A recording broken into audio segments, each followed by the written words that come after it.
செட்டிநாடு ஸ்டைலில் இட்லி பொடி எப்படி செய்யலாங்கிறத இந்த வீடியோவில் பார்க்கலாம். ஒரு கடாயில் நல்லெண்ணெய் 1 ஸ்பூன் ஊற்றிட்டு அதுக்கப்புறம் 1 கப் உளுந்தம்பருப்பு போட்டு நல்லா பொன்னிறமாக வர வரைக்கும் வறுத்து எடுத்துக்கணும்.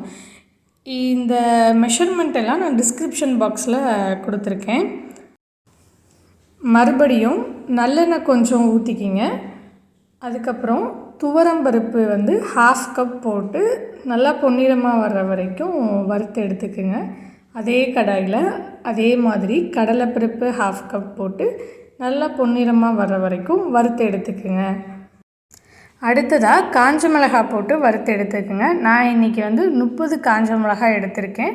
நம்மளோட பருப்போட அளவு பொறுத்து தான் காஞ்ச மிளகாய் எடுத்துக்கணும். அடுத்தது கருவேப்பிலை போட்டு வறுத்து எடுக்கிறேன். கருவேப்பிலை அதிகமாக சேர்த்தா ரொம்ப நல்லது தான். நம்ம வெறும் கருவேப்பிலையாக இருந்தால் சாப்பிட மாட்டோம். அதனால் பொடியில் சேர்த்தோன்னா சேர்த்து சாப்பிட்றலாம்.